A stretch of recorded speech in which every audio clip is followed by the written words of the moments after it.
मजहबी तनाज़र के अंदर उन्होंने जो ये एक्ट किया है, उन्होंने पूरे आलम इस्लाम को भी बदनाम किया है।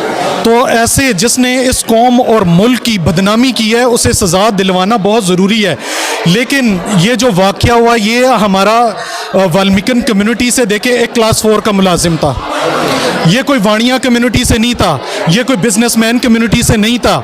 इस वजह से हमें ना हुकूमत की तरफ से कोई मुज़ाफ़नी बयान इसमें आया, ना हमारी पंचायतों या जो हिंदू काउंसिल हमारे हिंदुओं की पूरे पाकिस्तान के अंदर ठेकेदार बनी हुई है उनकी कोई स्टेटमेंट मज़म्मती नहीं आई, ना इसमें किसी मजहबी रहनुमाओं ने कोई स्टेटमेंट दी है कि ये एक्ट गलत हुआ है। लेकिन हमारी कौमी अमन कमेटी, हमारे जितने भी लीगल एडवाइज़र हैं, हमारी पूरी अमन कमेटी और हमारी लीगल एडवाइज़री इनके साथ खड़ी है। और आगे हमने यानी कि क्या काम करना है उस पर ये हमारी लीगल टीम देखेगी।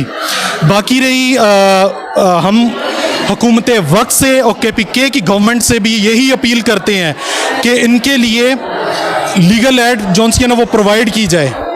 बाकी हम अपनी तरफ से पूरी कोशिश कर रहे हैं, लेकिन मैं आज अपनी पूरी मिनॉरिटीज़ को कहता हूँ, चाहे वो क्रिश्चियन हैं, चाहे वो हिंदू हैं, चाहे वो सिख कम्युनिटी है, मैं कहता हूँ सबकी एकता बहुत ज़रूरी है।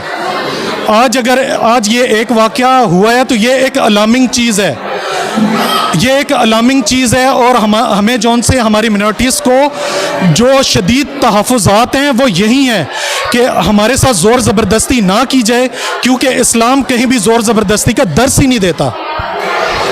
थैंक यू नाज़रीन, आपने ये तमाम गुफ्तगू सुनी।